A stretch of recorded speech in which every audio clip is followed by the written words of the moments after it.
कहा है उसके प्रति, जिसने हमारे नेता से निर्धारित किया उसके प्रति मेरा अटूट विश्वास है। बाबा साहब हमारे मार्गदर्शक हैं, उन पर अटूट विश्वास है तो मैं इस काम को पूरा कर सकता हूं, ऐसा मैंने सोचा और मैंने एक निर्णय लिया। बस एक बात आपसे और चाहता हूं, इस काम को करने के लिए मुझे किसी भी सहारे की आवश्यकता नहीं है। बस एक बात चाहता हूं कि शादी का निमंत्रण और दावत का आमंत्रण मत दिया करो, क्योंकि जब शादी में बुलाते हो और दावत खिलाते हो तो ना तो हम भिक्षु रहते हैं और ना भिक्षु का स्वभाव रहता है। हो सकता है कि मेरी इस बात से भिक्षु संघ को थोड़ा बुरा लगे, लेकिन मैं भी चाहता हूं अगर भिक्षु संघ मेरी बात का अनुमोदन करे, कोई कंडीशन नहीं है। विवाह शादी संस्कार भिक्षुओं से नहीं करवाना चाहिए, तथागत का आदेश है। भिक्षुओं को धर्म के लिए बुलाओ, देशना के लिए बुलाओ, भिक्षु का काम प्रचार का होना चाहिए। तो मैं अपने आप को आह्वान करता हूं कि मैं किसी की शादी में दावत खाने में नहीं आ सकूंगा। मुझसे उम्मीद भी मत करना और मेरे से ही नहीं, धर्मभूमि के किसी भी भिक्षु को मत बुलाना, क्योंकि सारे के सारे संकल्पित हैं। तो ये शुरुआत है। 68 वर्ष के बाद बाबा साहब जिसे ढूंढ रहे थे, उस ढूंढ में कम से कम ये कह सकते हैं कि हम भले ही पूरे तंबू का भार ना उठा सके, लेकिन उस तंबू में जो धम्म है, उस धम्म का भार तो उठाने का हम सामर्थ्य रखते हैं और हमें होना ही चाहिए। मैं कामना करता हूं कि मैं इस संकल्प को पूरा कर सकूं, लेकिन साथ में ये भी चाहता हूं, ये कोई मेरे अकेले का काम नहीं है। बाबा साहब का बनाया तंबू बहुत विशाल है और बाबा साहब ही थे तो तंबू बन सकते थे। हजारों बंबुओं की आवश्यकता है। हजारों बंबुओं के लिए भी इन्होंने ये मापदंड तय किए। ये दूसरे मापदंड हैं जो ग्रस्त हैं, जिनके परिवार हैं, उनके लिए इन्होंने 5 मापदंड तय किए हैं। पहला मापदंड है कि मैं बुद्ध धर्म और संघ की शरण ग्रहण करता हूं।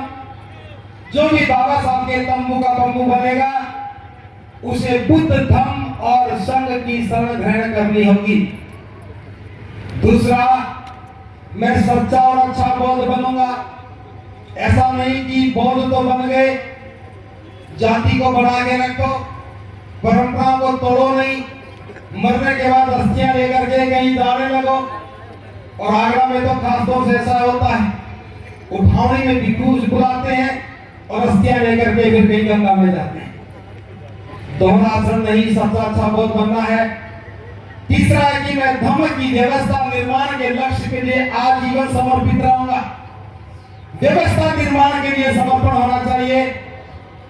चौथा है कि मैं अपनी आय का 20वां भाग यानी कि 5% धार्मिक व्यवस्था निर्माण के लिए नियमित रूप से दान करूंगा।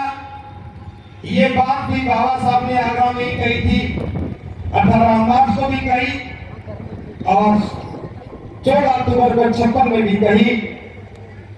मैं नेतृत्व के प्रति अटूट विश्वास रखूंगा। जो भी आंदोलन का नेतृत्व कर रहा है उसके प्रति विश्वास भी होना चाहिए। ये 5 ग्रस्त लोगों के लिए है और ये पांचों की पांचों बातें बाबा साहब के 18 मार्च के भाषण में से ली गई है। इसमें कुछ भी उनका अपना नहीं है।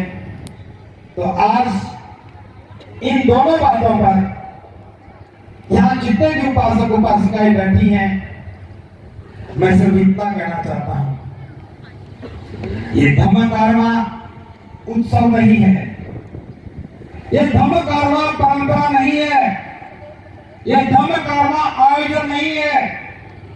ये बाबा साहब के द्वारा जो लक्ष्य निर्धारित किए थे उनको प्राप्त करने का एक माध्यम है, उस विचार को समझने का एक माध्यम है, उस विचार को जन जन तक पहुंचाने का माध्यम है, क्योंकि पूरे देश की भागीदारी इस धर्म कारवा के रूप में आगरा में होती है।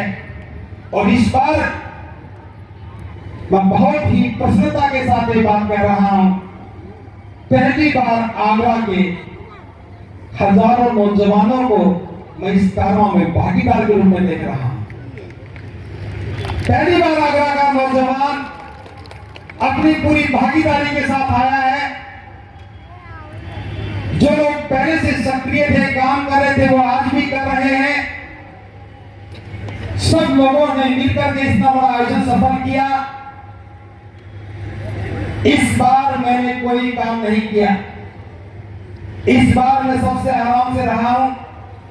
आगरा की किसी बस्ती में मैं मीटिंग के लिए नहीं गया, मैंने किसी को आमंत्रण भी नहीं दिया। मेरे साथ मेरे 4 सिपाही, 3 भिक्षु, 1 भिक्षुणी, जो आगरा में डटे हुए थे, बस वही दिन रात काम कर रहे थे।